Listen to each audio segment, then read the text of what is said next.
हाल ही में इसरो के चेयरमैन ने कहा है कि अगर भारत को अंतरिक्ष शक्ति के रूप में अगला बड़ा कदम उठाना है, तो सिर्फ नए रॉकेट लॉन्च करना या बड़े मिशनों की घोषणा करना काफी नहीं होगा, बल्कि स्पेस साइंस मिशंस पर कहीं ज्यादा फोकस और फंडिंग की जरूरत होगी।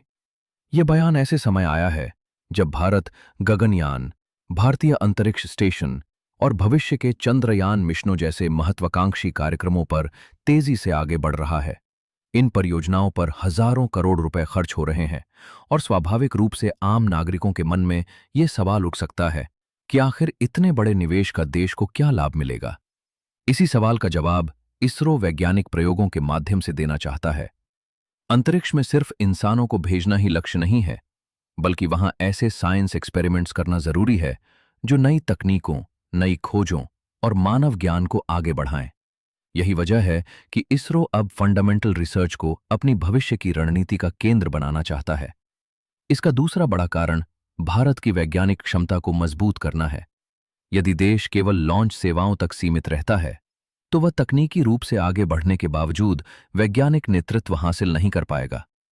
स्पेस साइंस में गहरे अनुसंधान से नई खोजें, नई तकनीकें और भविष्य की इनोवेशन को गति मिलेगी। इसके साथ ही इसरो के सामने टैलेंट रिटेंशन भी बड़ी चुनौती बनकर उभरा है। हाल के वर्षों में कई अनुभवी वैज्ञानिक और इंजीनियर बेहतर वेतन और अवसरों के कारण प्राइवेट स्पेस स्टार्टअप्स की ओर जा रहे हैं। ऐसे में बेहतर प्रयोगशालाएं, आधुनिक इंफ्रास्ट्रक्चर, रिसर्च सुविधाएं और पर्याप्त वित्तीय संसाधन उपलब्ध कराना जरूरी हो जाता है, ताकि देश की सर्वश्रेष्ठ प्रतिभाएं राष्ट्रीय अंतरिक्ष कार्यक्रम से जुड़ी रहें।